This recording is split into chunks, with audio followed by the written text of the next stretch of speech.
छाया आसमान देखो झूमता गगन है छाया आसमान देखो झूमता गगन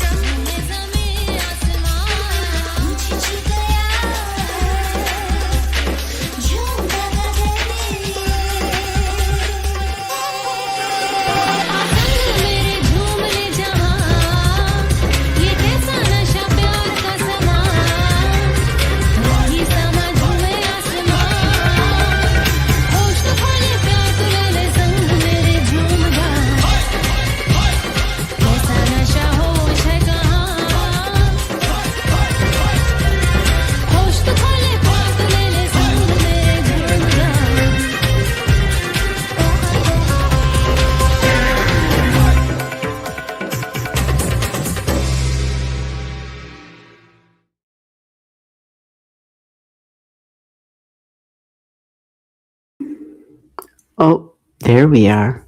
Okay. Hello, hello, hello. Can you hear me? Welcome, welcome.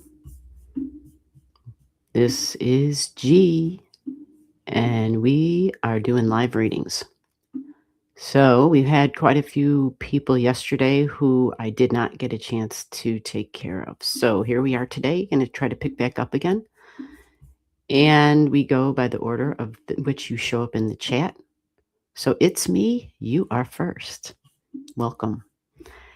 Give me one word of what you want me to focus on, or I'm going to tell you what just kind of jumps out at me. Let's see. Let me get your chart drawn up here. Have you seen your chart before? That's going to be kind of a biggie to make sure that this is the accurate chart for you. All right. So we have September 20th, 1965. What a cool name. How do you say that? Namira? All right, let's get the digits in here.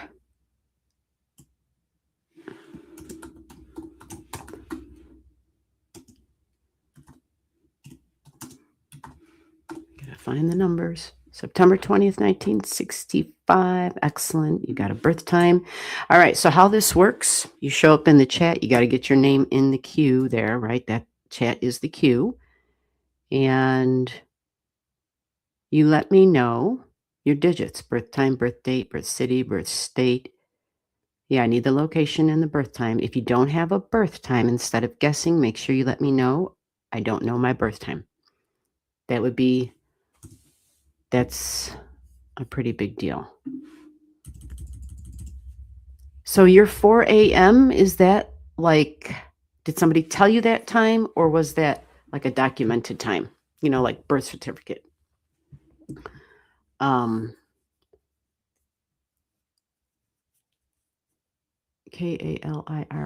Okay, I can do this. Let me put this up a little bit. There we go. I can see better with a little bit more light. Okay. Oh, Lord. What's going on with the emoji? Oh, Lord. What? All right. So...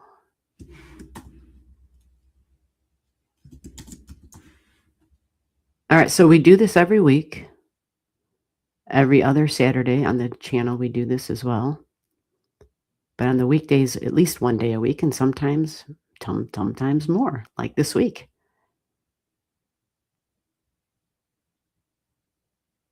I just got to check the spelling on this. Sometimes the software, if it's not spelled right, it just gives me grief. Okay, so let's see what it comes up with for you. Let's see. It's telling me, it's giving me a hard time. It's telling, oh, I spelled it wrong. Hold on. I thought I had it spelled right. Let's see. Okay, this is what it's coming up with. You tell me if it's you, and if you don't know, then make sure you tell me that too. Not everybody has their stuff memorized. I get that. Ascendant, rising sign, 15 degrees of Leo. That's what they're showing me. September 20th, 1965, 4 a.m. in Cairo. I don't know how to pronounce that. Uganda. All right. So this is a Virgo sun at 26 degrees and a moon in Cancer at 17 degrees. This shows your moon in your 12th house. It's on the certificate. Very good. Okay. Oh, she knows her chart. Awesome. Is this your chart? Let me get my phone sometimes. Sometimes things get weird on the live stream. Oh. All right, let me get to the thing. I got to find the, there we go. So I can see the, just in case for chats aren't. There we go. So I can see the, oh, we don't need all that. I just need the chat. In case you're chatting to me and I don't hear you. Sometimes that happens. Okay, here we go. So, hey, Donna, how the heck are you doing? Healing readings. So it's me, Namira, Leo Ascendant 15. That's you? That's right? I just want to verify before I begin. I started reading a chart yesterday and I could have swore they said multiple times it was the correct chart. And then as I'm reading it, it's like, no, this isn't the right chart. So I'm looking for that confirmation. Yes, that's your sun sign. Yes, that's your moon. Yes, that's your ascendant. Okay, so let me go ahead and save you in my system. And let's see what we can see. Okay, so your Virgo energy. Yeah, so you just got through a thing, your nodes, right? You just got through a thing. You had the nodal nodes squaring your nodes, and that talks about your soul's goals. Talks about being on the path of what your soul wants for you. Yours is going to be about, well, your North Node is in the career area of your life. This is professional partnerships, communication, talking, boss energy, authority figure. This energy can be multitasker, but usually tends to be quite scattered. The focus is the future. So now you just went through this nodal square, and that would have created some stress and tension. And sometimes it says, I might even be changing my job. And it would have affected home as well. Maybe even feeling more, since you're a Saggy in that South Node there in the 4th house, these folks can sometimes feel like that home is on the road, or that their home isn't where they live, or living maybe even far away from home. But learning, teaching, preaching, spirituality, the occult, even, like all of that is going to be like very emotionally satisfying. But partnerships, you've got number 7 there. So partnerships, so whether it's the partnership with the divine, partnership with that higher knowledge, higher wisdom, the bigger picture to life, but home, property, even home, family, property, mom, strong feminine energy here. So you had some stress and tension going on with that. Now that that's moved on, you're going to have where the nodes are going to end up being in Leo energy, and that doesn't take too long to happen. So over time, you'll have the node on your ascendant, and having it in your 5th house now is my appearance, my body, my health. And it was your Virgo energy that was, for whatever reason, the first thing that really jumped out. And values. And so because if this is your chart, look at this, right? Pluto and Uranus is sitting right on your values, your income. So that means there's different, unique different ways of making money. Something deeply transformative, meaning it's got to be deeply meaningful. It can't just be, some, I don't know, just some crazy stuff. It's got to be something that has value, but in a deep way, like in a soulful way, not just the surfacey crap. And Virgo is all about service. Who am I helping? Who am I assisting? How can I make things better? Virgo thinks it's like the fixer. But I actually love the Virgo energy because it truly does figure out how, in practical non-flashy, very mundane type of ways, how to provide something, how to provide a service. So these are like our caregivers. These are the people who might do the little things, right? The cleaning, the organizing, but like the laundry, the cooking of food, the buying of food. Yeah, like, yeah, nurses, big time. These are the people who pay attention to the little things that really mean a whole lot, that are very important things. So all of this then likely pertaining to yourself and your own health and well-being. And with the Uranus and that Pluto sitting there, nerves can be affected with Uranian energy, my mind, but values. Pluto energy is talking about changes and change constantly being a thing. Now, because this is a strong Mercury thing, because it's ruled and you've got tons of Virgo energy and even your freaking Mercury is there, and it's a Mercury at a Scorpio degree. Again, this emphasizes the soul's energy. It emphasizes more Pluto energy as well, which is like deep, below the surface stuff, deeply psychological as well, meaning connecting some of those lower currents, those things, those lower undercurrents of the practical, tangible world and the everyday routines. So work and health is included, and a combination here for you. Now, because your sun is also in Virgo, there's something there about being the recognition and the standing out, but in more of, like I said, the uh, I don't know, this might sound crazy, like Jesus washing the feet of people, like somebody who provides a service, but who does something that's so simple, so mundane, but yet it's quite symbolic. You follow? I believe that's kind of what that meant. If it means more than that for you, then great, run with it. So with the nodes, what's going to happen is you're going to have the nodes. Right now they're at 5 degrees, and they literally today just got here at 5, as did Pluto. I'm sorry, Pluto's here at 5, but Pluto literally an hour ago just began its retrograde. Seriously. So this is the sun energy. It's creative intellect. It's how I stand out. And look at here. Let me do this for you real quick. Let me turn this off. Let me go back to this. Look what you have here at 5:31. This is where the Pluto retrograde is beginning, and this is Pallas Athena. She's the strategist, really intelligent. She has like superior ways of thinking outside the box. Creative thinker, creative strategizer. So she's got it in that Aquarian energy, which is unbelievably inventive. Inventive, never been done before, super unique and original energy. Very much about I'm the authority figure. So now this Aquarian energy and the connection to Mercury, because Virgo is all about Mercury energy and Pluto was sitting here on this.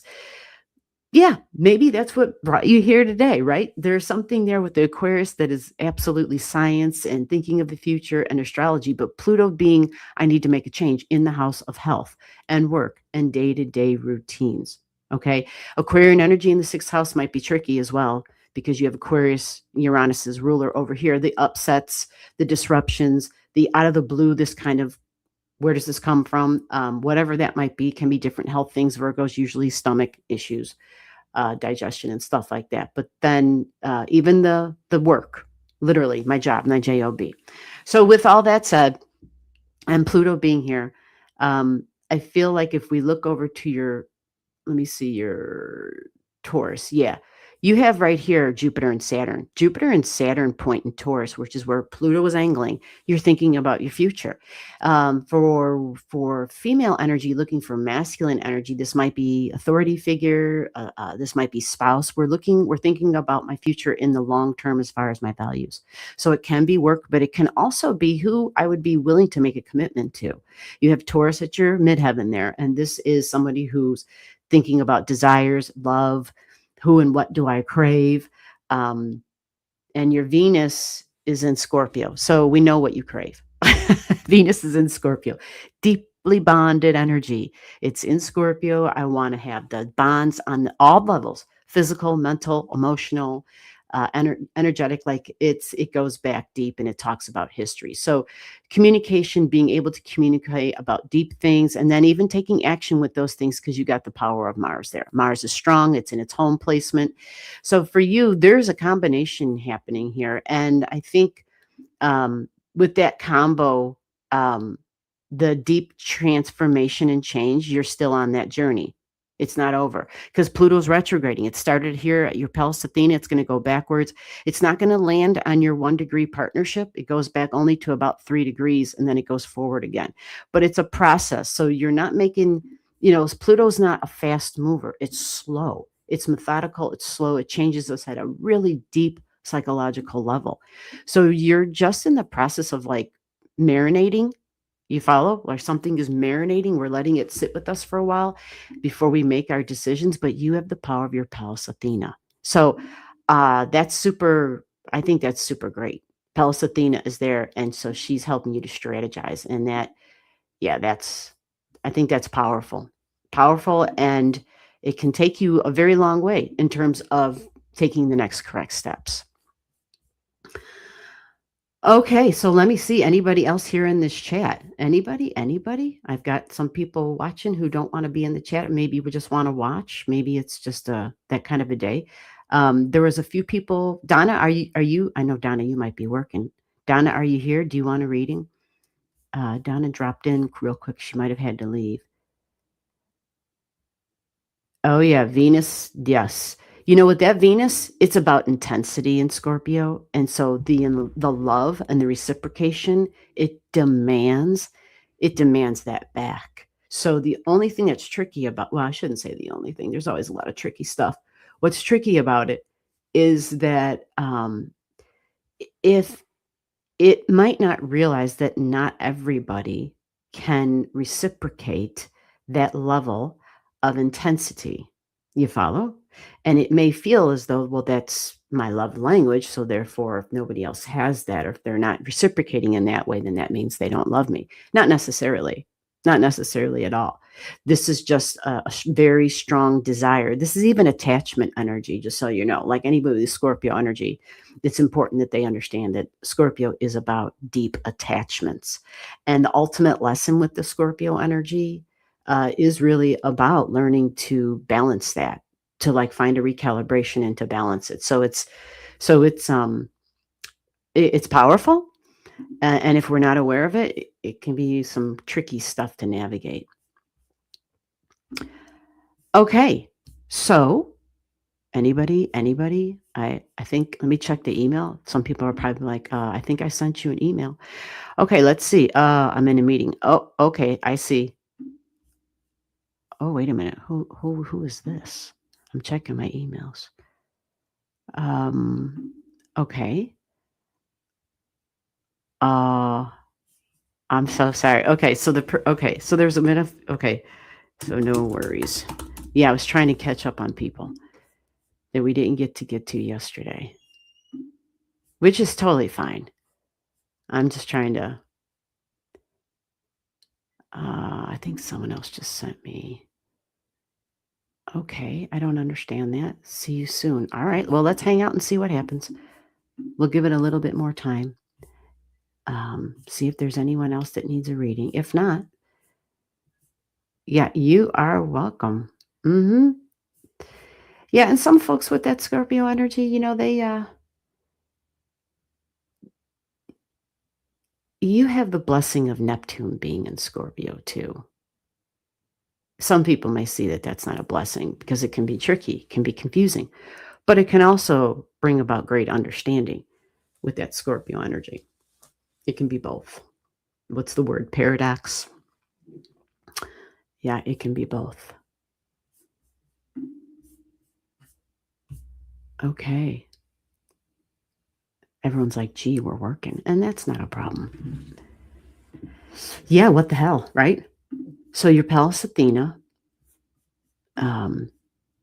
since I don't see anybody else's digits, what the hell? Let's do it. Let's go back. Is she still there? Oh, yeah, your chart's okay, great. All right, so here she is. There's your Pallas Athena. Super. She's like, I feel like she's the supreme strategist in this Aquarius energy. Because Aquarius is intellect, but it's creative intellect. And so having a creative beast there, Pallas Athena, I think that's phenomenal. Talks about brilliance, right? Because it's a like in your chart, especially with the connection right now to your Mercury and to your Virgo energy. Anytime we mix Mercury and Aquarius energy together, we're talking like, yeah, brilliant. The word brilliant, rocket scientist, I usually say, right?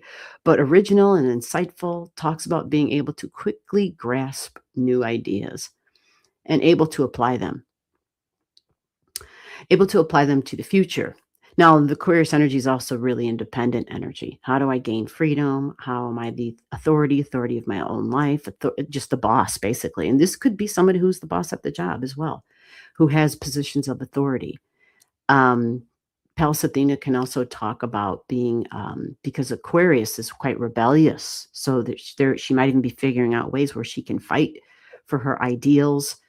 This is very humanitarian energy. It's about the group, right? We think of great creations that just never got off the ground until somebody else came along and figured out how to monetize them. And then once they monetized them, right, even though it would have been something that would have helped all of humanity. But yeah, like free electricity, you know, utilizing right? Like solar energy is brand new, right? No, the sun's been there since forever, but you get the right tools and you can tap into it for free. But yeah, politics, political causes, Aquarius energy. The Aquarian energy at the 5 degrees for your Pallas Athena specifically is another vibration that screams creative. Now, this can also be like romance as well, by the way, whenever we see the number 5, but it just adds more creative energy, more intellectual energy. This can also have to do with children. Children, fun, creativity, and romance. May even be a little bit on the fun and laughter side and how to be unique and have a good time. But the Pallas, she's talks about the way in which we perceive things, creative intelligence. She typically can be way more mental than emotional, especially in detached Aquarius energy. So she may even strike a balance for you with Venus at 7. You see, Venus who's very attached, where Pallas Athena's detached. You see, and your Pallas Athena trines your North Node in Gemini, which talks about relationships, significant one-on-one relationships, business for sure, business partnerships, trade. This can be teaching, of course, sales. 7 degrees, though, partnerships likely can be professional partnerships or anything you're willing to commit to for a long period of time. That's that Pallas Athena energy. So in terms of in thinking about that North Node and the goals for the future, yeah, and the fact that Pallas Athena trines that. Remember when I said about she's kind of scattered? So there, you might find yourself kind of switching gears because that Gemini energy's got such curiosity, such curiosity. It talks about, yeah, constantly a thirst for learning. And so learning and teaching kind of go hand in hand, but maybe even, surrendering to here's the thing with the Sag South Node, they think they know everything. I'm just being honest. It's not me pointing finger at you. It's the Sagittarius energy because we've got this history of being quite knowledgeable, being like even scholarly, right? And so if that was our South Node, that was our superpower. But in this time, it's more of we're doing the North Node thing, right? Because you've already done there. You've already been there and done that. So now this says, can I be the student?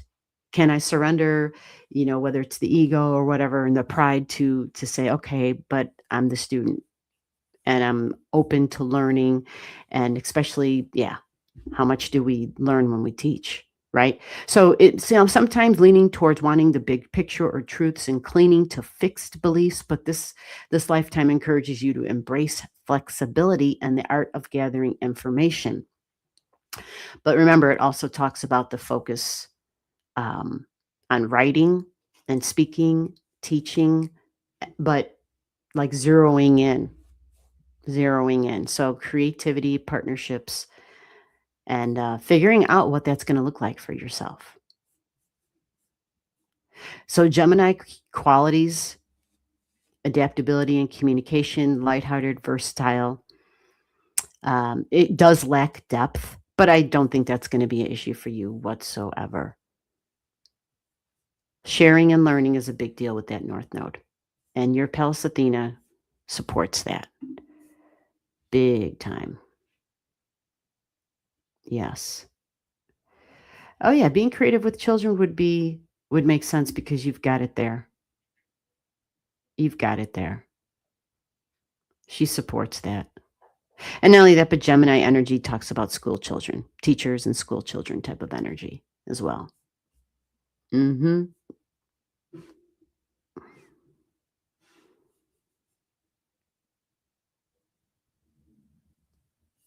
Now, that comment that you just made, I think you said something about, yeah, you have Saturn. You have a retrograde Saturn over there in that 7th house energy. And that can be tricky. That can be real tricky because it usually creates delays, slow down, heavy, burdensome, and it's in Pisces. So, because it's in that 7th house, it's partnership energy. And sometimes people find that it delays significant one-on-one relationships. Or if they do, or if they are in a relationship, usually they're with somebody that might, be older. So whether they're chronologically older, something about them is older. So it could be their appearance. It could just be, yeah, because you've got the Saturn and the Pisces energy. So that speaks of like spiritual work. That speaks of doing work that could even have to do with, I don't want to say the word religion, but do you know what I mean? It's the big picture. It's about the acceptance. It's about unity. It's about oneness. It's about like that divine energy and connecting in with it in prayer and meditation, but also like healing institutions, and even government type of energy. It could have to do with that. But you've got a lot of stuff that speaks to service one-on-one and doing a good job at it because the Virgo has such an eye for detail. It's crazy. It's super crazy. But you got this really beautiful trine to your midheaven with Mercury trining that 19 degrees Taurus. So that to me is a big benefit. You have a lot of strong earth. I think people who have a lot of strong earth or have the ability to be stable in some ways. When other people's lives are falling apart. Even this kind of energy, a lot of different things can happen. But if you have the stability of that earth energy, there's some things that kind of, even though everything seems to change, there's still that stable, that sense of underlying peace and groundedness. So that's a benefit. Let's see. So let me move on real quick here. Let me see. Am I reading anybody else? I got some people spill over from yesterday that we didn't get to. So we're going to try to get to, let me see if anybody else, and if not, then I'm out. Then I got things to do. I'm just trying to help some folks out. Somebody else already said they're in a meeting until like a couple hours from now, so they can't make it, which is fine. Hello. Hi, I'm new. Hey, Zybor AC. If you want your reading, put your digits in and we can do that. Hey, can you check out my chart? I can. April, I got you in my system.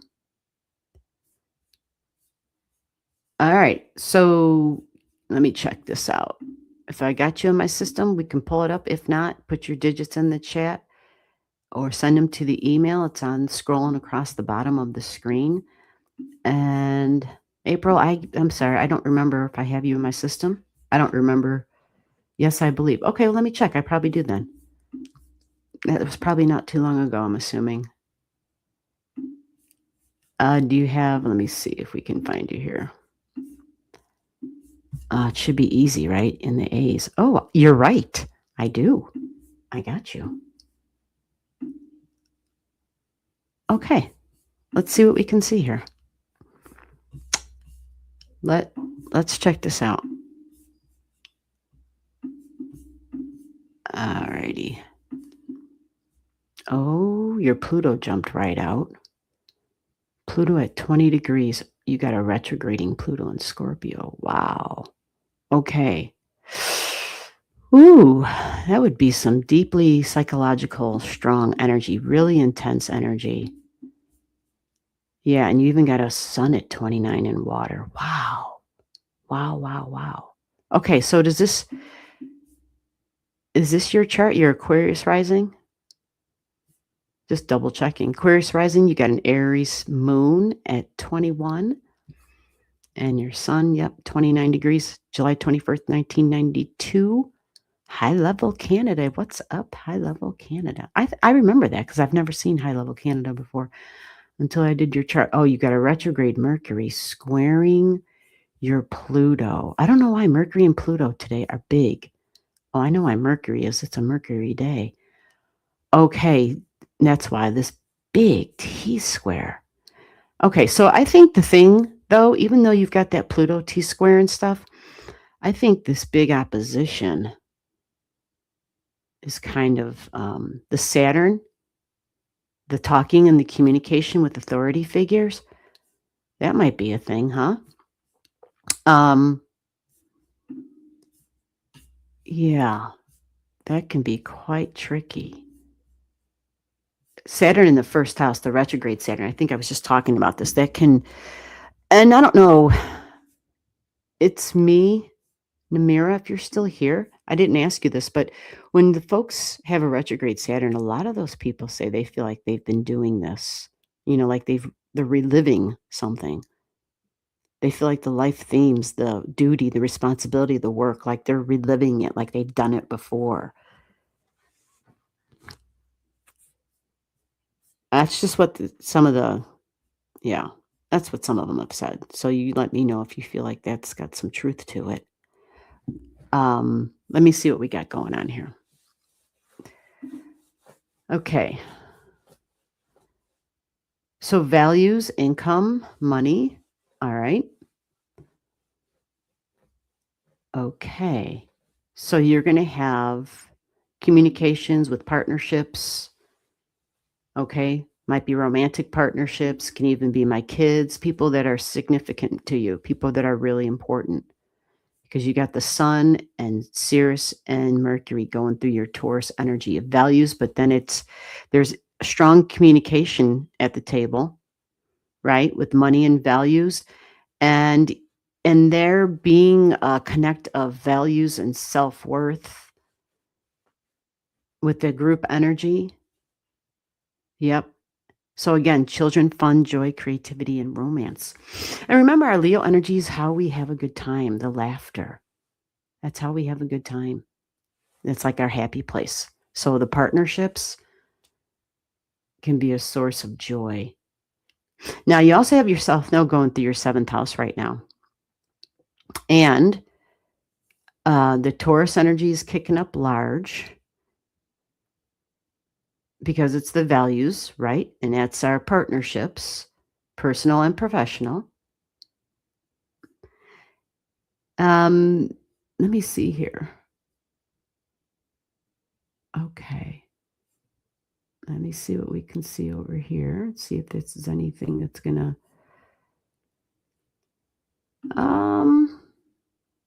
okay, protecting property and space. Okay, so that might come down to feeling when I have to defend something and protect something, brings out a fiery spirit. It might react into fights and disruptions, sometimes to the point of being overwhelmed by a passion. So that would come with people you're really closely bonded to. And I know that Pluto, because your Scorpio energy was just kind of really jumping out. And the node is angling. You see, like the North Node and the South Node would have just been making contact. And so there may have been some deep, intense emotional stuff that went on. And it may have revealed some wounds that you thought had already been healed. Because this Pluto over here, if you see this, is on your ascendant. Even though it is at 5:30 now, right? But it just began its retrograde. And your ascendant's 5:55, but because it's retrograding, you're feeling it now. So this can add a bit of a power to your physical body. Like, you could possibly even need less sleep right now. Now, this might be tricky though, because your Sirius is right here at 4 degrees, and this would represent how I feel nurtured. And it can be food, specifically grains. Okay. So with the Pluto there, sometimes people find they have, with the Sirius, there can be more sensitivities. Now, this has a strong feminine quality to it. Family, home, and mom, really intense. And brings changes. So psychological, that's Pluto. It says I need to make some changes. There might be stuff from the past that you need to make changes with. But the shocks and the surprises, there might be revelations regarding home and family. This, of course, can be ancestry as well, just so like we're clear. But it's group energy, maybe even friends that feel like family members that we're actually friends with, even likely an authority figure. So sometimes we have parents who had to play both roles, right? That could be the thing. And so this is what's going on here. And you're going to, yeah, I would imagine you're already feeling all of that. Especially since your Juno is at 0 in air and Uranus is sitting right there. So this can bring about communications with partnerships. This can be sibling energy that might be shocking. And when we talk about it that way in terms of shocks, this can be just having casual conversations. It might be on the phone, might be online, might be, doing all that, email, snail mail, where we're just finding things out that are kind of, just out of the ordinary. But because it's all Aquarius energy that's lighting up in your chart and the stuff from the past, yeah. And Pluto jumped out. I'm saying that that's probably a big theme. And Venus right now is in the 4th house of home and family, and you've got all Gemini going through the 4th in your natal chart. So this is sibling energy and peers. This would be kind of like a fun, but really curious and creative. And Gemini is all about, it's kind of scattered. It's just focused on multiple different things. And so home and family and friends that might feel like family comes up again, but learning, always needing to be learning and communicating and sharing, and maybe even teaching, would be emotionally satisfying. So Venus creates an extra level of love for communicating and learning and sharing. And I'm just looking at some other things here real quick. You just had Juno on the ascendant too. So partnerships kind of being lit up again. And even the health of those partnerships, I see over here. There's like an irritation. Again, home and family and group energy keeps coming up for you. So sometimes when we have Saturn in the Aquarius energy and that authority figure kind of stuff, this can be even, there can be, whether it's mom and dad or a boss at the job or just whoever is the authority in someone's life. But Jupiter also right now too is kind of jumping out, and that's in Cancer. So again, it goes back to history and nurturing and mom energy, but partnerships keeps coming forward.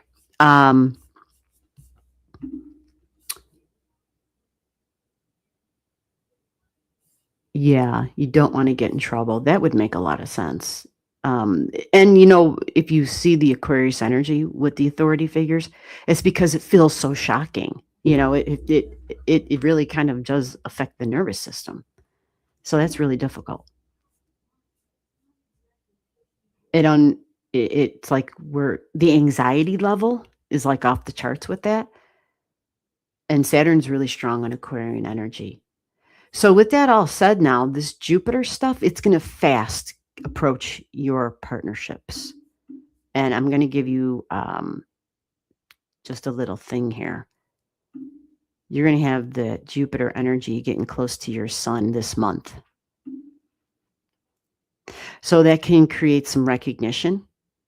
It can create gifts and abundance. But again, this is home and family and emotions. Now, your health might be a thing because Jupiter has been going through the 6th house of your health, but your day-to-day routines, which creates an increase in my day-to-day routines, tasks, projects, work and health being primary, but home, big time.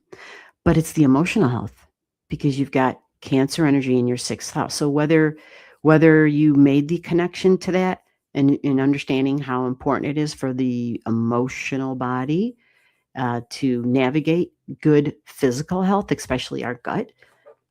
Maybe Jupiter kind of brought that to your attention. If it didn't, it might at this time.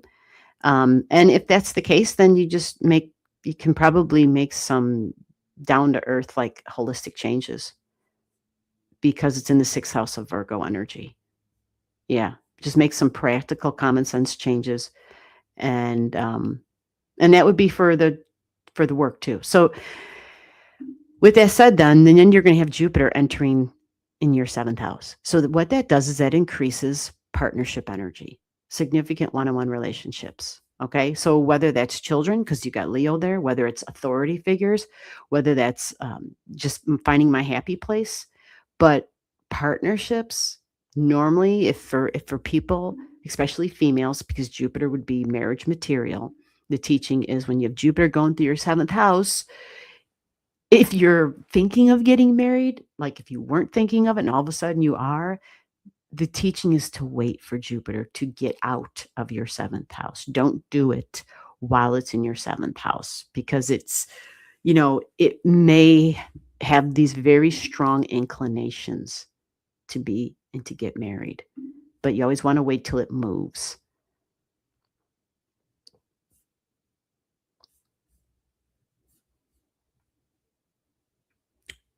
Okay, Ashley, I see you. You'll be next, unless somebody else gave me their digits, and I don't think so. All right, Ashley.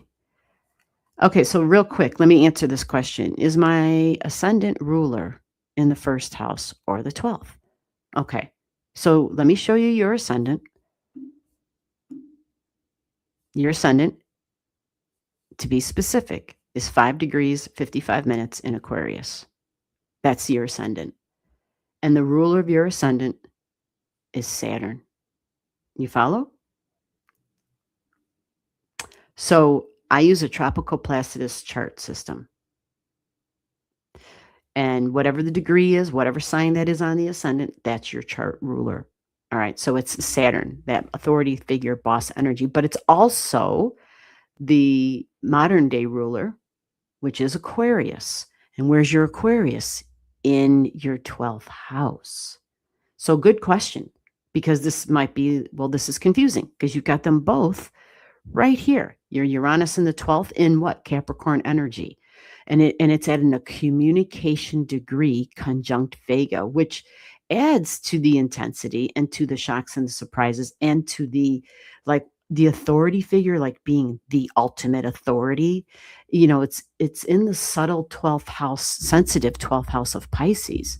So that increases, you feeling like, okay, I don't want to get in trouble. That increases like their power and their authority. But here, being in your 12th speaks to maybe some other lifetimes of that being a thing for you. But the communication, cold, hard, and talking, and how their communication style. But Neptune being right next to it. So hopefully you find some help with that. So to answer your question, you have Saturn, the ruler of your Aquarius energy, in your first house. And also the ruler of Aquarius is Uranus, and that's in your 12th.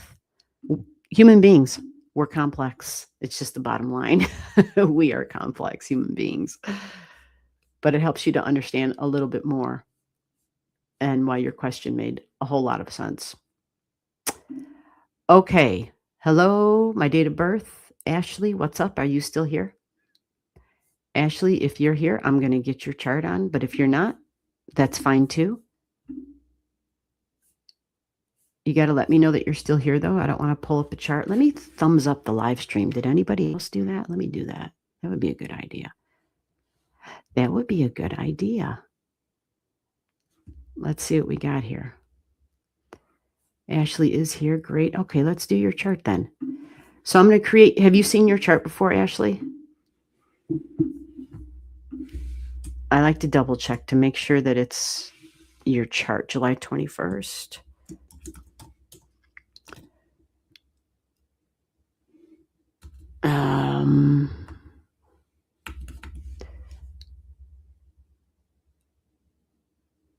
Wow. Interesting. You guys got you had same birthday, huh? That was pretty wild. But you're 1985, no problem. And we've got 4:53 p.m. Great. And we're talking Omaha. Omaha, Nebraska. All right. Oh, I got to spell it right. Hold on. If I don't spell it right, they're going to let me know. They're going to be like, you're full of beans. So, Ashley, the chart they're showing me for you, let's verify this to make sure before I start reading anything. This is saying you are a Saggy on the ascendant, 4 degrees, a Virgo moon at 18, and a Cancer sun at 29. Woohoo! More strong Virgo energy. A lot of water in the 8th. Is this you? South node in the 12th. Ooh. And you've got boss energy, Saturn in Scorpio at the Jupiter degree in your 12th. Interesting. Oh, my Lord. Jupiter on your 3rd house cusp line. Wow. Holy smart, right? This might be tricky, though. A lot of flood of information. But yeah, I like when I think it's typically, let me see if you got anything that's creating. Oh, you got the nodes there. Okay. The nodes are squaring the 3rd house. Yep. Okay. But then you got Jupiter. Oh, that creates that balance. Okay. Yeah. I'm told it's not for the faint of heart.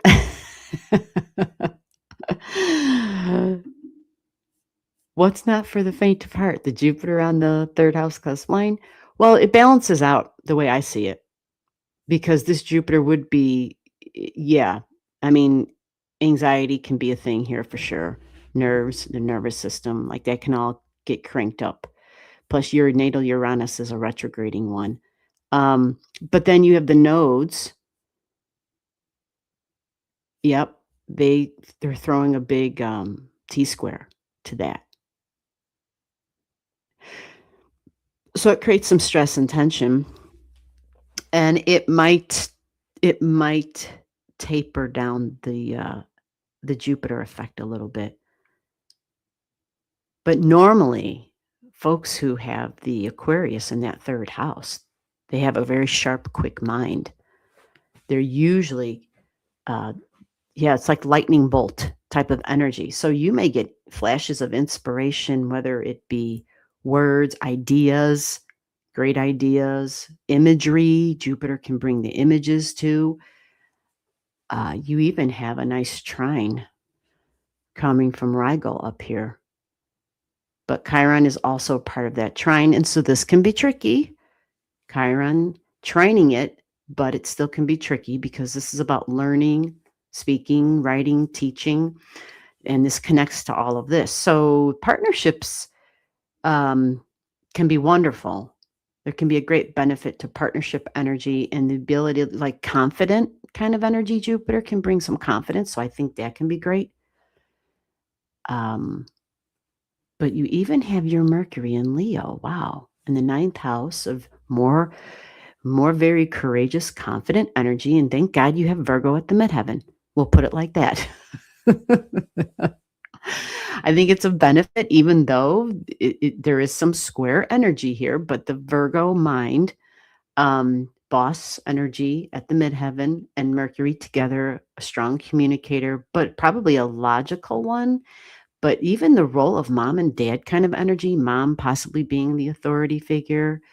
There's always trying to fix something. You have a nice, strong earth trine to your moon and to your midheaven. That can be a great benefit. You've got earth in the earth houses, thank God, which I think is another big benefit, providing stability. So your north node in Taurus, for folks, that's your soul's goal. What are you here for? Is it just to make money? To buy and collect things? That's what Taurus energy is prone to do. You know, it wants beautiful things. Beautiful, beautiful things. Having the Taurus there, It talks about striving for material independence, material stability. These are important themes. So the work connection to that gives you the ability to, well, I'm going to work for that because I want that. I want that stability. I want to see the material, tangible stability in my life. So good food, music, nature, it's really earthy stuff, but beauty's a big deal. Fine art, these people can have great voices even, but they're grounded and peaceful. Mhm. So the growth will come through developing patience and trusting the process and knowing that real progress is built step by step. That's kind of like part of that soul's goal, really deeply grounded energy. It's wonderful that your moon trines it. So there's something about you that's practical, logical. The mundane stuff is that Virgo energy, meaning I'm going to serve, like one-on-one kind of energy. How can I make this better? The Virgo, yeah, they think they're the fixer of the zodiac. They can come in, um, and make it better. Perfection is a big deal with Virgo. And so having it at the midheaven like that, yeah, that's why I said that boss energy. How can we make this better? And you got a strong support from your North Node. So I love this. I think that's great to have that in a person's chart. Some people have all this other great, I don't know, like their brains just work really differently, which you are going to have this here. You're authentic in the way that you communicate and the way that you think, and your ideas are all going to be strong. And this would be like online, this would be streaming, this would be anything with technology, by the way. Tech and technology would come up strong here. And learning about it, teaching about it. Yeah. You do have Pluto at 1 degree in Scorpio as well. But I feel like yeah, your South Node talks about, because you have a South Node in Scorpio, I think this is, our Scorpio energy can talk about vulnerabilities. And so whether you had a sense of, deep vulnerabilities and trauma and tragedies and stuff from the past, from another time, because you also carry the Saturn retrograde in your chart. So far, I think all of you who've had a reading today, this is so wild. I think all of you have had a retrograde Saturn, if I'm not mistaken. And these folks supposedly feel like they've lived this life before. Is this true? Now, for your chart, this might be a very strong subconscious, like, undercurrent for you. But boss energy comes up again, and heavy burdens and duties. Scorpios really, like, these were our crusaders. These were the people who fought for a higher ideal. Like, they went to battle. This is like turf war type of energy. They were soldiers and shit. But yours is also in the 12th house of, like, you know, holy people, priests, nuns, people who prayed, right? Spirituality, religion. So the Crusades, there you go, right? Yeah. These were people who fought for God. At least that's what they were told. You're fighting for God. But the whole idea, yeah, this would be war and battle. And the North Node, peace, says, oh no, I want peace, damn it. I want peace, right? But I would imagine, and that if somebody, this is the kind of energy where people are like, well, I need that person on my team. Yes, they're all about peace, but if we got to go to battle, I want them on my side, damn it. I don't want to go up against them. I don't want to go up against him. I don't want to go up against her. Like, no way. This would be that energy. And for you, it might even be with words, because it's at the 15 degrees. So there might be that strong polarity of, yeah, I want peace. I can use peaceful words. I have peaceful ideas. But at the same time, I can go the other route. And remember, Jupiter is a thing here. Yeah, Jupiter is a thing in that communication on that cusp line. But I'm curious what you think about your Saturn. Do you feel like you've lived this life out before? Some people feel like they do. Hey, one wise lady, I see you. How are you? Good to see you. Laura Wolf, I see your birthday. Laura Wolf, I need your birth time and your birth location. You got those digits? Very analytical. Yep, some people, yep, very analytical. Some say that it can get to critical. overly critical even, but analytical. Yeah, these are our detail people for sure. Striving for perfection. Absolutely. Do you ever see Michael Jackson's chart? Oh my God, he's got a lot of Virgo. And it's like, oh, no wonder. He was a Virgo sun. Yeah. I'm like, no wonder. Holy shit. Dude was trying to perfect it, perfect it, perfect it. He just went off the wall, right? Absolutely. So yeah, here you are, your Mars and your Sun together, taking actions with feelings and emotions all in your 8th house. Really deep energy. These people have a really strong connection to the past. And it might not necessarily mean it's again another strong undercurrent that you have. It runs throughout your whole chart. You got water on the 4th house cusp line. You got water in the 12th. It doesn't show that you have any planets in Pisces, but at 21 degrees, that's a Jupiter degree, 4th house, the past, history. Again, these prayer, meditation, but fantasy, sci-fi. I might feel better, like emotionally, if I am traveling. I might feel better emotionally if I'm like on vacation or just going somewhere that is like a foreign land, even around different cultures. There might be something there that you find very satisfying in emotion and giving you some emotional stability even. And that would be a really big difference with all the Aries energy you have in the 4th. Even though there's only two objects in this chart that I see here, Aries is really fiery. It can be very fiery and needing to change things around in the home, very active in the home, but initiating in the home and needing a lot of its own independence. Oh, yeah.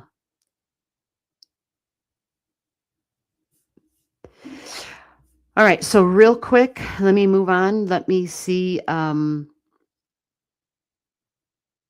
so for right now, it's got to be interesting having Neptune and Saturn in your 4th house. And then Mars right now at 20 degrees. Mars probably got you, though, about a week ago when it was touched on your Eris. Eris's anger. She's a female version of Mars right there. You see her? Got a circle around her? Yeah. About a week ago, Mars would have touched on her. And you would have been something got you. Something got, where it was like, what the hell? And it could be something just being easily irritated and impatient. It could have been that as well. So now what's going to be happening is the creative stuff. Mars is going to go into your 5th house of creativity, joy and romance, and children even. Having a good time, but being creative. So I think for you, for like the next month, I would take advantage of that. Mars going through your 5th house. 5th house. And then, yep, it's going to, not shortly after that, it'll go right into your Taurus energy. Sometimes with the Taurus in the 5th, how do we create? Taurus in the 5th. How do we create? Yes, you want beauty. What about beautiful food? Taurus in the 5th house. Cooking, baking, tasting, all that good stuff with our Taurus energy. Oh, I was in the Peace Corps. That makes sense.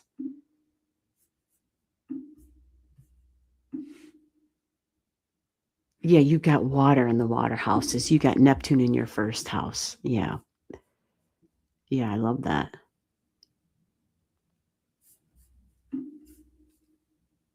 Okay, so Laura Wolf. Happy Princess. What's going on, Happy Princess? Hello. I had to unexpectedly go to the ER last week. Last week was a mess. You had to do it. Oh, you know what? Yeah, that would have been Mars trining your Uranus because your Uranus is at 14 and then it triggered your Eris. Yeah, it hit your 14-degree Uranus first, the shock and the surprise, and had a sudden disruption. Yep. Yeah, you are welcome.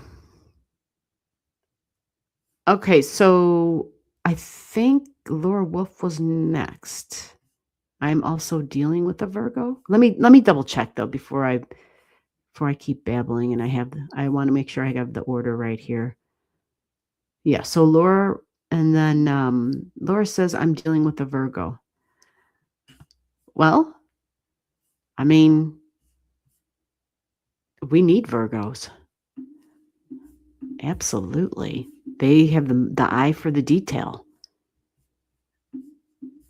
We truly, truly, truly need Virgos. I have a lot of respect for Virgo energy.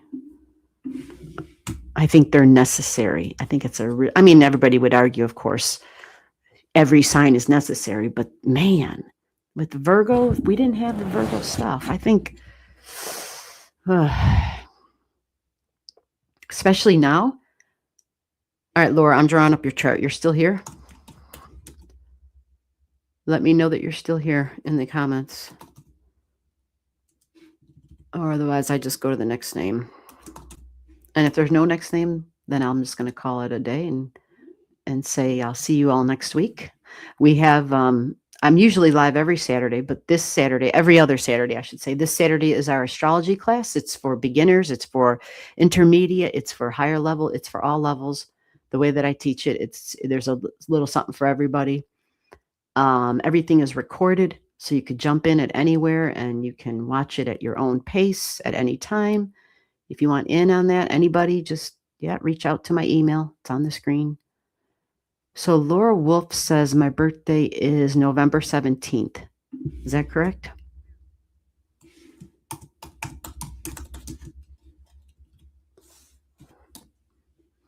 (1970). And your birth time. Yeah, when you guys do your stuff, try to put it all together. That really makes it easier to just kind of put it all together. I see this says 6 a.m. Was this on the birth certificate, or did somebody tell you that it was at 6 a.m.? And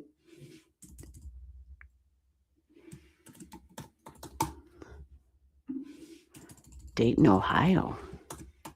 Another Ohio birth today, huh? Have you seen your chart before? Let's see what they're showing us, and you got to let me know.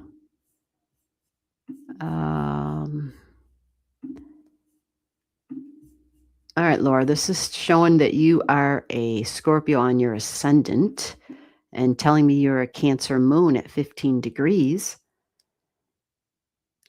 Is that you? Double Scorpio with a Venus in Scorpio, Jupiter in Scorpio? Wow, lots of Scorpio. Cancer moon and a Scorpio rising. Can you confirm, is that you? I'm looking at the Uranus at 11 degrees. Wow. Your birth time was on your birth certificate. Thank you. Okay. Excellent. You are welcome, Ashley. Wow. So you've got a lot of 11s going on in this chart, sister. That is unconventional energy.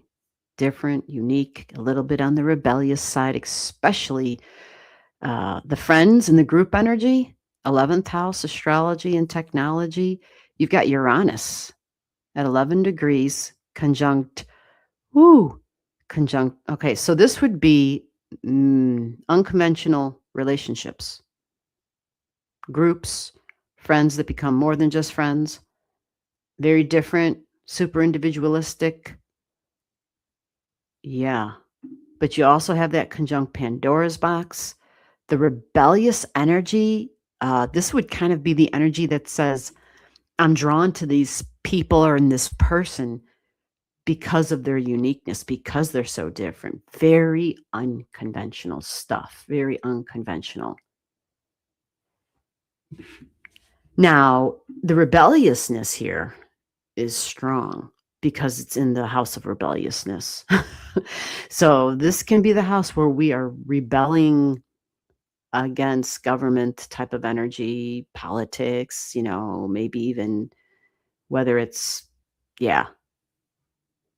Uranus says, I'm the authority of my own life, damn it. And then look across the way, exactly at the opposition. You've got Eris. She is the female warrior goddess energy at the warrior. She's Mars's sister, but at 11 degrees, that combination is freaking potent. It's lightning bolt added to like easily, our anger. and our willingness to fight. Whew, fiery, super spicy, super fiery, electrified energy. Wow. And you even have Mercury right on the second house cusp. So is this you before I go any familiar or any further? Oh, she already said that. Okay, great. All right. So with all this said, now the Mercury on the second house cusp line, Sagittarius energy. Okay, these folks, there's a thirst for learning and knowledge, possibly teaching, higher education, even this is justice and law. Freedom is big here. Independence again comes up in your chart. Freedom and independence, really big. But communicating, like freedom of my mind, freedom of speech, really big. And my ability, like curiosity, is like large. But curious on the connections of the spirituality to my own health, possibly. And maybe, if you're fortunate, being able to work in that sort of a realm and in that field, because Chiron, healer of wounds, is over here at 6 degrees. Again, 6 degrees is a Virgo degree. So it talks about holistic modalities, holistic healing, usually gut stuff. And you have this strong trine to that. The wounded healer becomes, it's exactly the words, the wounded healer. But myself and my body, working with children possibly, because it's in the 5th house. But having a good time and fun and joy and laughter. Yep. The wounds. So with this connection with the Saggy energy, Saggy likes to travel. And you got Mercury. Mercury likes to travel too. So it can be short distance travel, get on the road and drive, can be let's get in the airplane and fly. Let's really go across the water type of stuff. Big time. But teaching, learning, communicating, writing, can even be creative writing, possibly even music. I mean, you even have Neptune and Saggy here at 0, big time. So some really creative tendencies here come in with this energy. So with all that said,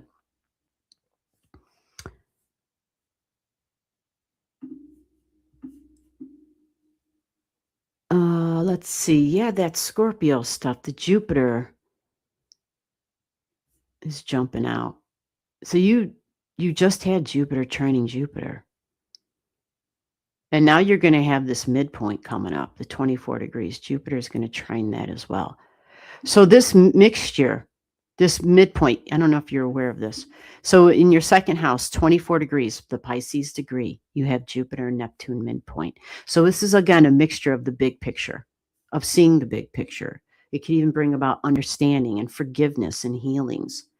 In the Scorpio, healing would be extra strong here. And this is big because your sun is at 24 degrees. So the way you stand out and communicate and radiate, again, if I didn't say it, Scorpio, really psychic energy, and something intense, possibly even by your appearance, your eyes, you may come across as being really intense, but the midpoint and your sun, the way you creatively express comes across. This may be very confident and bold energy. So Jupiter brings confidence. Then there's the soul's knowledge and history that the Neptune energy can bring, and the depth. Wow. There's a lot here with depth and meaningfulness, but intense. So this talks about the spiritual side of life, but again, the occult can be a big deal. Bringing forward some of those natural law type of energy. Maybe even some humanitarian stuff at this time. It's a possibility. Inspiring others with their creative projects. And possibly even feeling that you need some inspiration. Maybe engaging in activities that can benefit others on a large scale. And anytime Neptune gets activated, again, sound comes up, music comes up. But for some, it's, because writing and communicating, creative writing can be in there. But, we think, all the digital stuff and movies and poetry and who knows how you use your creativity. Let us know how you use it.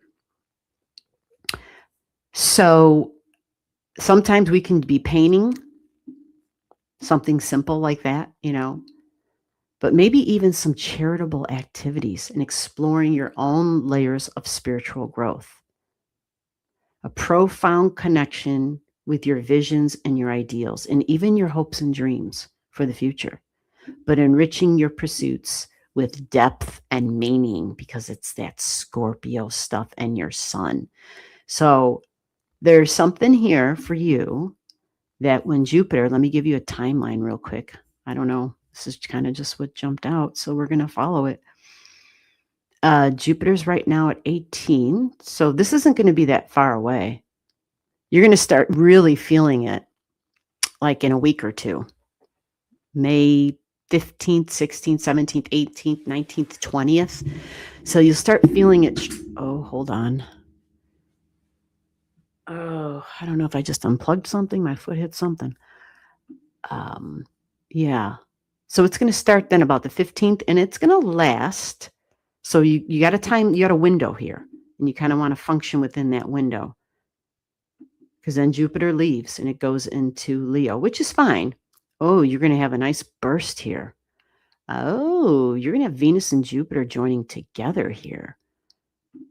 Oh, well, that's kind of nice because you'll have a Venus trine Venus. No wonder this is such a big deal. Yeah, you're going to have Venus trining your natal Venus, which is nice. It can be gifts. It can be beauty, but emotions, family, and connections, even thoughts about the future, maybe even travel plans at this time. But maybe it's just a deep connection with feminine energy in your life. But home and family can be a thing. And you do have some water in your 4th house. All right, I don't see anything. Yeah, the nodes are going to be at 3 by then. Wow. Holy crap, the nodes are going to start to move fast for all of us. So here you go. We're going to give you a timeline of, we're starting the big connection, right? The last week of May. Yeah. Things start to ramp up because you'll have Venus touching your moon. And your Venus and your moon trine each other. So you're going to have some deep, maybe it's like a family reunion type of energy, right? I mean, it's possible. Maybe you're going to visit somebody like that you have to travel to, but there's some strong connections with feminine energy. Jupiter can represent authority figure, but also travel. Okay. And so you have that strong in your chart. So again, the last week of May, and you're going to have it with you until the beginning of June. So that takes it to about June, I don't know, the first 7 days of June. Okay, you'll have that energy to work with, which is nice because it is a feel-good energy. We're confident. We're making deep connections with people. We might be talking about our future, might make just some deep connections. And again, those deep connections and conversations and communications, because at this time we will have Mercury in Cancer energy of family, but sound and music for sure.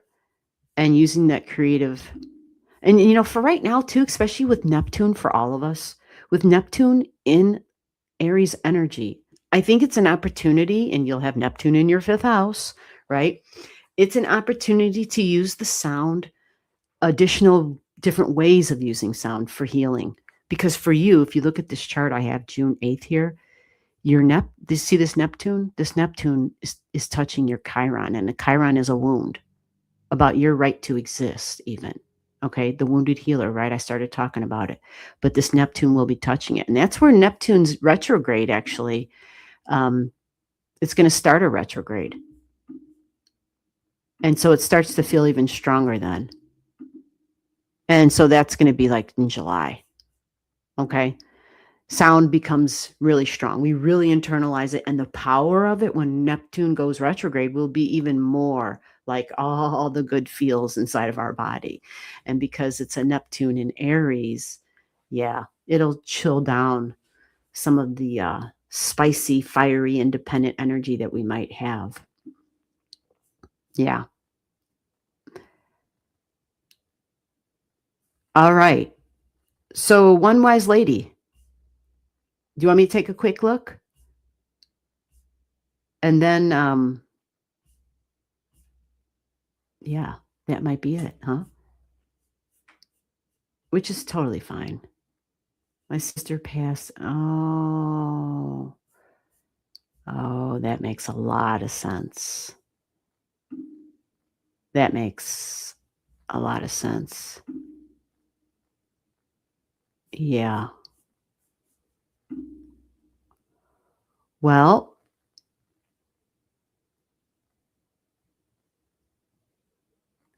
okay.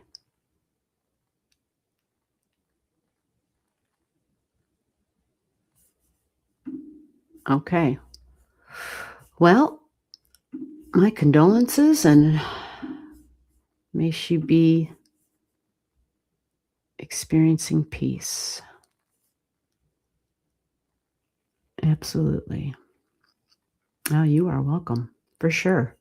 I mean, that's the whole point, is to somehow, you know, I mean, I don't know, anytime I've ever been going through some crazy stuff, when I saw it on paper, when I would see the astrology, it always helped. I always felt like it helped me, so I figured it could help other people too. I know it's not for everybody, right? But for those who feel like it can, and that it does, that's what it's for.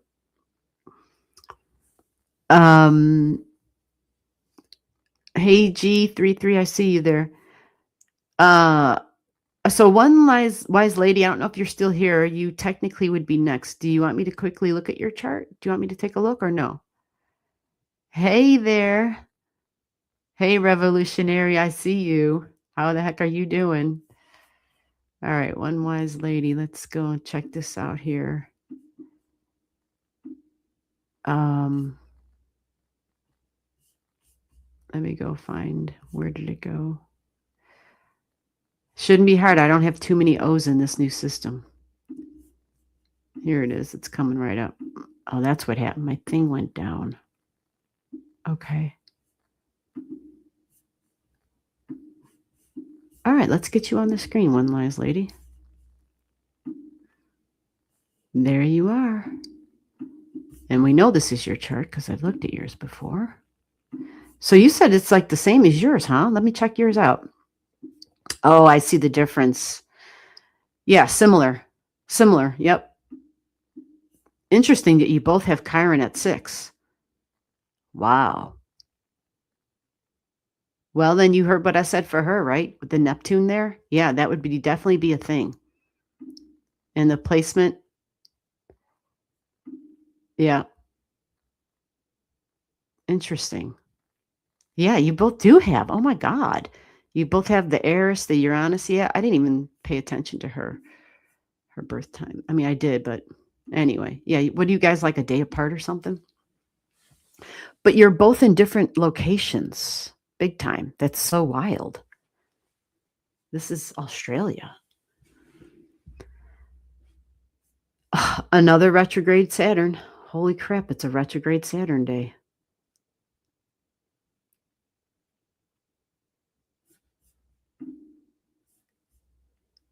It's the only thing that keeps me sane. I know, right?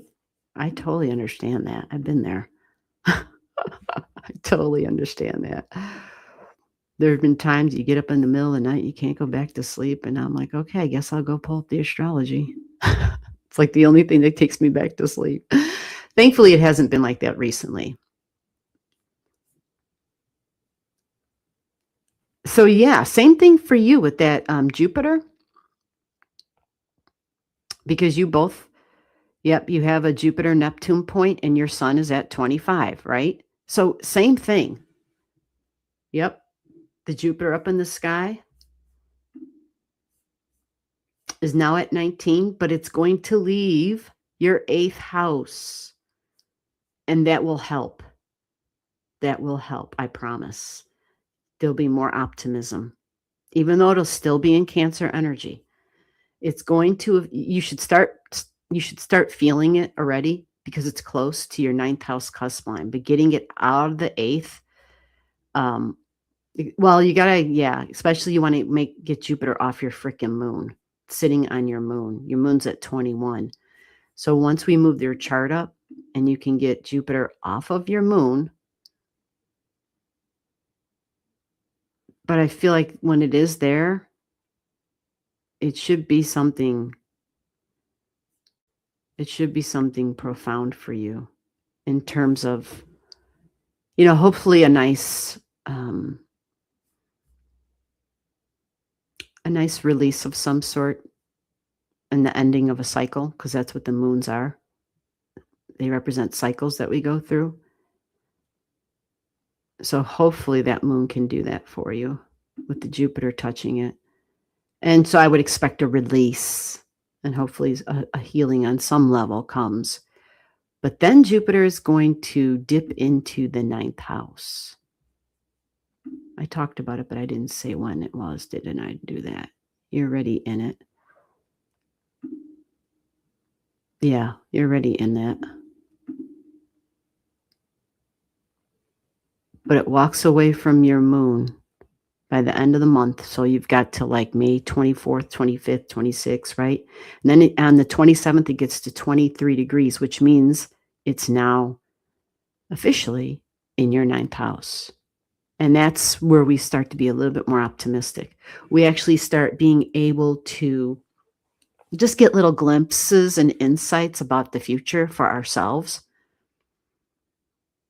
And then it goes fast from there on in.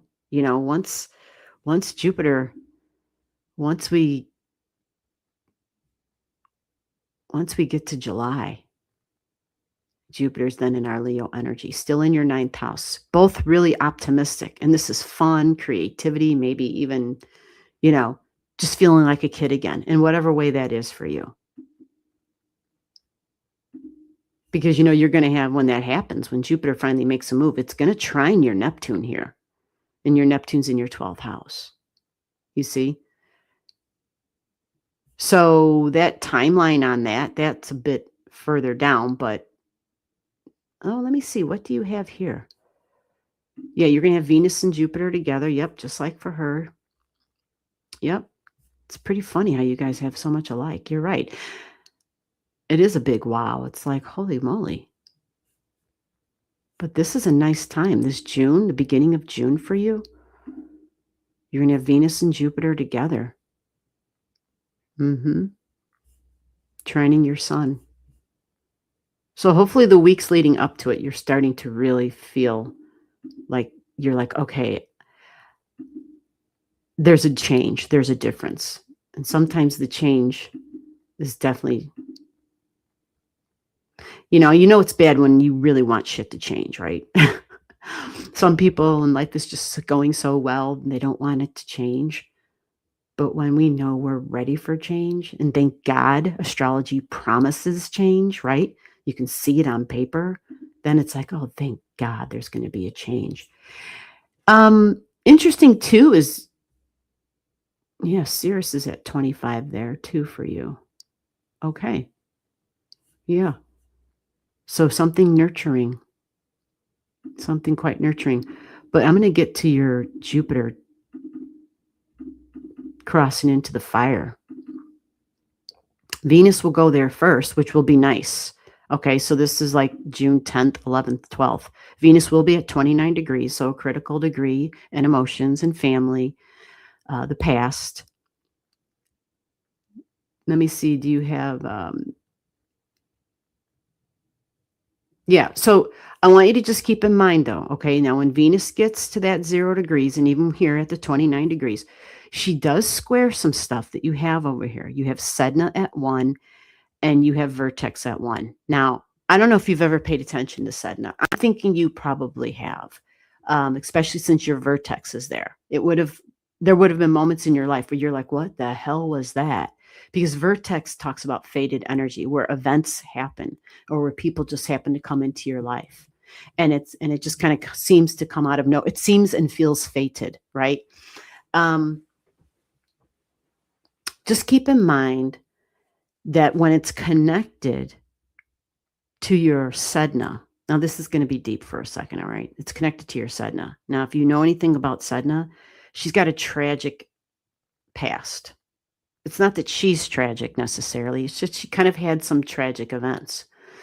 Hers really is a story of where she felt betrayed, and she was betrayed. And it wasn't just one time, so that's why her story is so tragic. So she's got betrayal on different levels with people that she was definitely bonded with, and that's what makes her betrayals so freaking deep.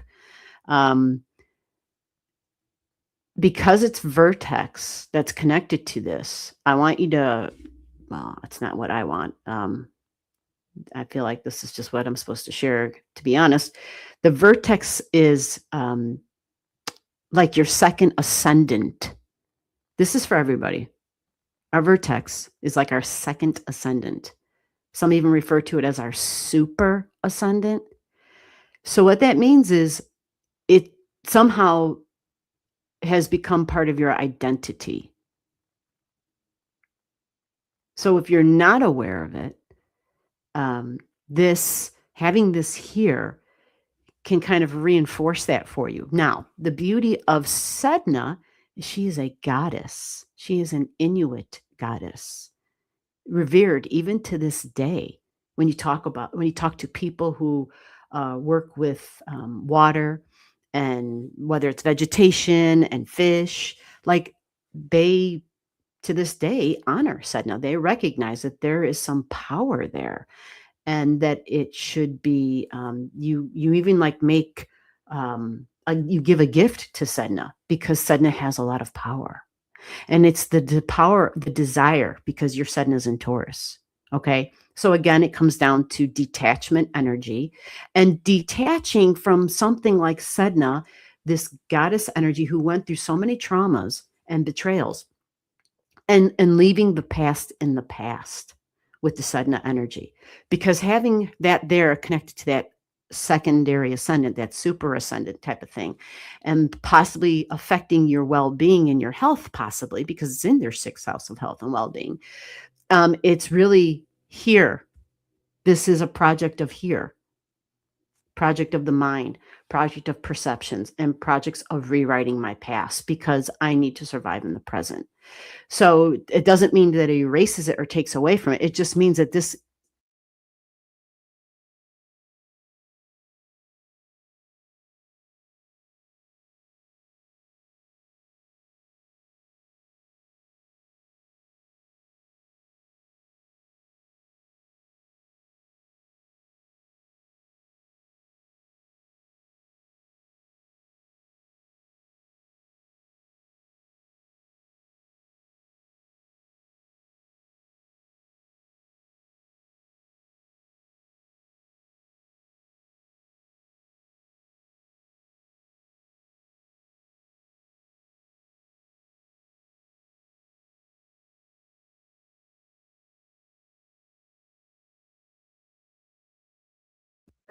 Oh my Lord, how long was I out? Uh, did I don't know what happened. Can you guys hear me? I don't know what happened, this volume. It said the microphone was off. The microphone's not off, but StreamYard said that the mic wasn't on, and now I clicked it and now it's back on. So I don't know how long that took. Oh, just a minute. Thank you. Because I just feel like I said way too much anyway. So thank you. Thank you, thank you, thank you. I don't know how it went off. I haven't touched really anything but my astrology shit. It's got to be a StreamYard thing. That explains some of the mysteries we've had in the past. Huh, revolutionary? When on the Starry Nights and I'd be talking for like 15 minutes and I don't even know it. Anyway, so because I don't look at the StreamYard, I'm reading a chart. My brain's not over there. So with all that, I'll repeat this last bit, which is June 10th, 11th, and 12th. Venus coming through. She's going to connect with Sedna and the vertex. Okay. So there might be some incidents, and this can be people at the JOB. If you are in contact with people, whether you work out of the home or, wherever, there can just be something that occurs. And it's just to show us, we thought we processed, we thought we got through it, or to initiate the processing in the healing process on whatever level that you're at, wherever you're at. Okay. Now, once that moves on for you, the Jupiter energy comes in even stronger after that, because it's going to connect. It's going to connect with the Sedna here and the vertex and the super ascendant, but Jupiter is masculine energy. So it is males, okay? Or it is strong energy, regardless of gender, that comes through. So there might be a reminder, right? And see, there it is. There's that Jupiter. 29 degrees, it's going to start talking. So this may be like the very last 10, 15 days of June. Now, Venus done with her stuff, but now here's Jupiter bringing on some stuff, and a communication is going to come across. So we know it's a conversation. Now it's in the 9th house, so it speaks about the future, right? So this can be nothing more than like, oh, maybe I'm going to be doing some traveling. Maybe I'll be talking about travel plans, but maybe in my heart of hearts and my thinking about desires, maybe there's some other stuff that comes up. Okay.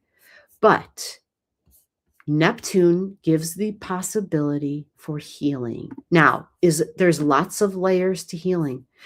So whatever it is, right? Grief, anger, whatever all those stages of mourning are, the Neptune can give understanding. We somehow connect dots we couldn't connect before. Neptune rules perceptions, all right? Perceptions and the beliefs. So something here, I think profound, actually, because it happens multiple times in your chart. It happens with Venus, it happens with Jupiter, and Neptune too. So I think overall, this should be a pretty fascinating time for you. And I'm not going to say that it's going to be easy, but I do know with Jupiter going through your 9th, it does bring a layer of confidence and more optimism. And who the hell doesn't need that? I think we all do. Oh God, the electrical issues. It's the damn, I know, tech and electrical. It's just, I just don't want it to start up for me. Yeah. Again, remember, you're welcome for the heads up, but just remember, there can be very beneficial energy at this time as well. Okay. There can be.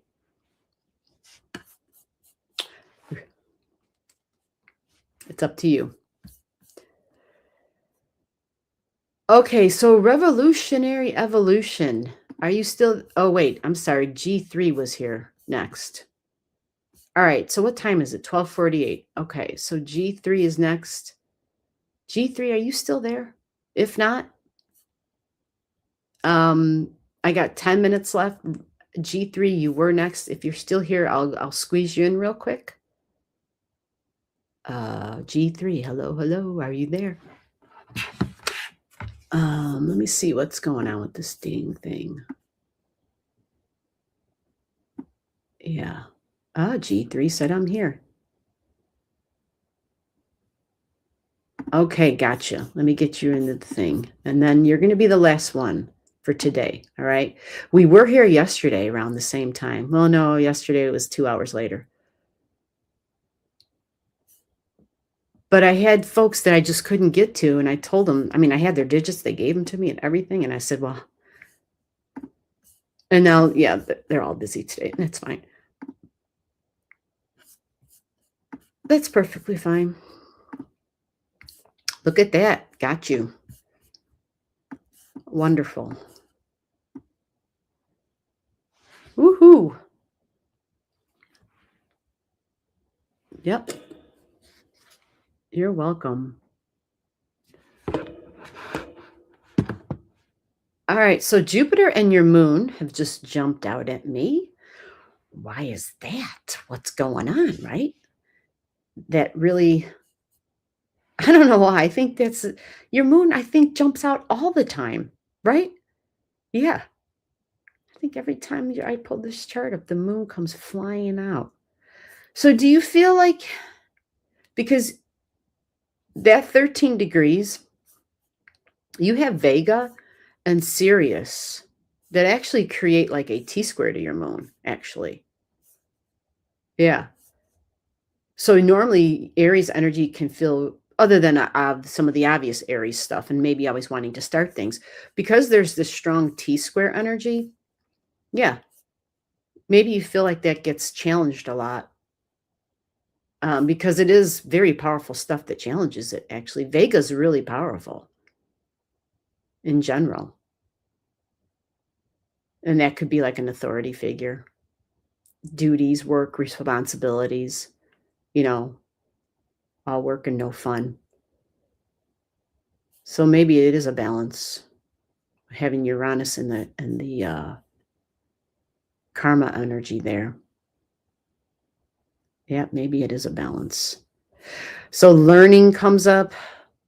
Yep, you've got Uranus over here sitting at 0, but what you probably, and I don't know if I mentioned this to you before, you have at 2 degrees in Gemini, Uranus is triggering this right now. Maybe I did talk about this. This is Egyptian goddess Sekhmet. This is the daughter of Ra, the sun god Ra. She is a warrior goddess. Sekhmet is a warrior goddess as well as a goddess of medicine. She talks about learning. So learning would be huge because she's learning and she's in the learning sign, the sign of curiosity, Gemini, learning and sharing, learning and being transformed by experiences through deep change. It may be death, a cleansing through suffering, leading to healing and rebirthing process. So you got Uranus at 0. And we, just so everybody's clear too, Sedna's coming through strongly because Sedna is conjunct Uranus. So the last chart I looked at, yeah, that's the other reason too why Sedna is also really strong right now, is because Uranus is, yeah, conjunct Sedna. So we think about past betrayals and maybe communications with peers and neighbors and coworkers and siblings, but things we're probably learning about that we just might not have known of prior. And this may even trigger a wound in information, a wound in sharing, a wound in learning and speaking and communicating. So the Uranian energy, I don't know if I talked with you about this before, but Uranus is going to pass that up. So that's not, it's going to go to like 4 or 5 degrees, and then it retrogrades. Now you have something at the 5 degrees as well in Gemini. So let me give you a timeline on this. Roughly September. Ooh, that's kind of a jump. So it's September-ish, like the first week of September, first 2-3 weeks of September, Uranus is going to begin its retrograde and does this right here on this object you have at 5 degrees. And this is Orius or Orius, Orius. This is a centaur, the centaur that was killed by Hercules. So this has to do with talking and learning and communication. So it could have to do with school and writing, teaching. But in general, this energy talks about wounds from the past. So it's related to Chiron, the wounded healer. It shows another perspective in the wounds that we have. Sometimes it gives us the understanding of why the wounder or the perpetrator, why the wounder acted the way they did. So, because you have a Chiron in Gemini as well, right?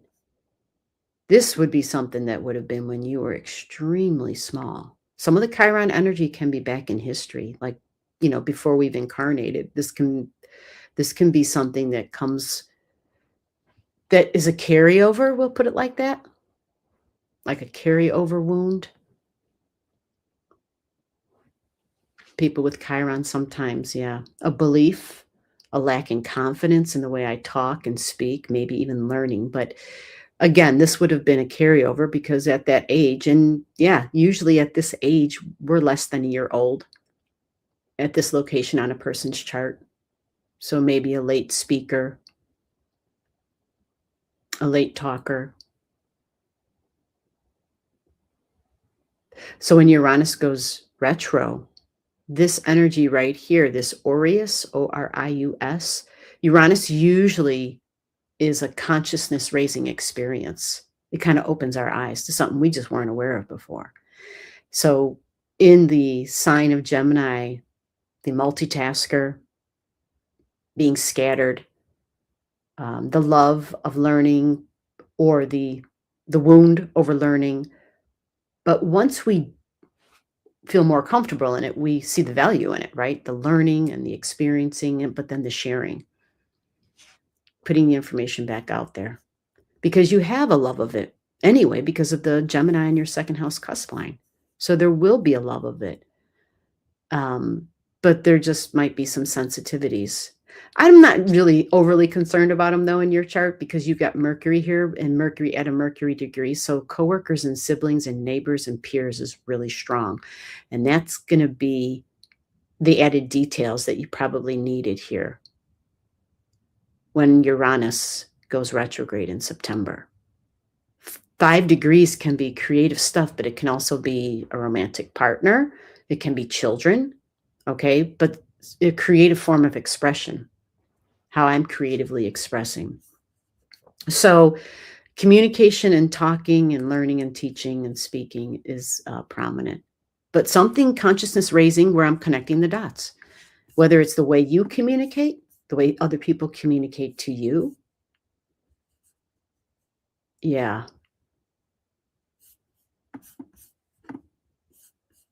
And so maybe there's some more, just more stuff from the past that's coming up. And since you have Cancer energy, and you even have 1 degrees Cirrus energy, which talks about the past, but nurturing feminine energy, the lineage, ancestry even. You know, Cancer goes back to like very tribal energy, very tribal, like who we identify with, right? The homeland, the mother country, and you even have Mars conjunct it too. They're both at 1. It's kind of wild. This is all going to be connected, because the 3rd house is what Mercury rules, is what Gemini rules. So all of this, your 1st, 2nd, and 3rd, and all that freaking energy you have in Gemini, and part of the energy that you have in Cancer, and having Sirius and Vega squaring your moon ancestry. Your moon is in the 12th house, right? Yeah. What's this symbol? You've got this right here. This is, I forget, I have so many damn, oh, this is Merlin. You have Merlin at 15. Oh, Merlin says feeling guilty or responsibility or responsible for something that went wrong. Something that something you weren't able to foresee, but feeling like you should have been able to foresee it, because it's Merlin, right? Possibly somebody gives somebody bad advice, which results, in maybe a not so desirable outcome. And so there can be some guilt about that. Some people have even told me with the Merlin that there's a connection to having Merlin's kind of energy and skills and power in the past, and maybe doing something they shouldn't have done with that kind of energy, and then feeling like a remorse in this time, in this present day reality. Therefore, they feel very hesitant and even feel as though they should never dabble, because they abused their power in the past and they feel bad about it. So I don't know if this makes any sense for you. Some people connect with it really deeply, but this possibly can result in an altered state of consciousness, looking for answers in non-traditional or occult areas in life. In your 12th house, for sure, the occult. The 12th talks about the subconscious and past lives. And you even have vertex there at 23. Anyway, I could go on all day about this chart. The vertex, again, I was just talking about this in another chart. Sometimes this is considered our second ascendant. So your ascendant is Taurus at 19, but your second ascendant, well, actually some call it super ascendant, that 23 degrees is really unique, something distinctive, leadership qualities in the 12th house. Very fascinating. And I might even have said this before. I'm going to say it again, because I'm just absolutely fascinated with Michael Jackson's chart. But this is his south node. He has his south node in Aries at 23 degrees. Matches your south node or your vertex. Your vertex. And these are nodes of fate. I said nodes. This is a point of fate. How about that? Fated energy, group energy, friends. This is astrology. It is science. You think Aquarius and think Uranus when you see 23 degrees. Very unconventional. And so just people out of the blue or occurrences out of the blue, little surprises. Hopefully they're surprises that you like. Hopefully they're beneficial. I am seeing that they likely are. You have a nice trine to your 5th house cusp line. A nice trine energy. So it can be perceived as being beneficial. And the galactic center, it creates a nice grand fire trine for you, because even Regulus is part of this, because there's a lot of energy. 26, 29, 26, bam, 23. Wow. Yeah, so the moon in the 12th, something with the family is deep, right, in the history and the ancestry. And you even have your freaking North Node in your 12th too. Yeah, loaded 12th house, just loaded. Whew, okay, so now we are at our end of the live stream for today. But who knows? You never know. I might be live again later tonight. Who knows? Not late, but I'm trying to do my stuff earlier and earlier because it just works out so much better for me. So I'm trying to stick with every Saturday and Tuesdays. And on Saturdays, it's every other Saturday because we switch it with astrology classes and with private lives. A private lives is the same thing we're doing right now, except we do it somewhere else where we can really talk. You know, when you're looking at your chart and you're like, oh, damn, this is some deep shit. You don't want any, it's private, right? So that those private lives are very small groups, very small. They're limited seating. And if anybody's ever interested, just drop me an email, allastrology@email.com. Okay. And the astrology class is every second Saturday of every month. All the other Saturdays, the other 2 Saturdays or 3 Saturdays sometimes, we do this on Saturday nights at 7 p.m. on the channel. Okay. And I have been doing it for way longer than I want to admit. So, that is wild. What's wild? My moon always does. It does. It does. It does. It jumps right out. I have been told I have Egyptian royalty in my bloodline. Oh, well, then next time, maybe we should look at more of your Egyptian stuff. I have a whole lot of Egyptian stuff we could look at. I sang before speaking. Oh my God, yeah, I could totally see that. Interesting. Well, that's good. You are welcome. MD Dad. All right, well, you're going to have to come back again, MD Dad. We're ending now. But yeah, I called on you yesterday and I think you disappeared. You know, some people don't have time. It's just like a fun in and out thing. I get it. With that said, we're done. This live stream is over. And you'll catch me next time. If you go on to Allastrology YouTube channel, my page, my main page, you can, on one of my posts, just go to where it says posts, click on that, and then there's like a schedule there. It's handwritten. It's a little messy, but it just kind of repeats everything I just said. Okay? For anybody who's interested. All right, everybody, you take care. I hope this has helped. And as you go about your day, just kind of, what do they say? Keep calm and carry on. Just go to Neptune, man. Go to Neptune. Use the music, use the sound to kind of establish some healing and some peace. All right. Bye-bye.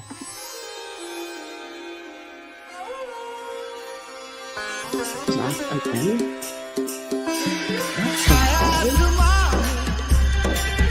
देखो झूमता गगन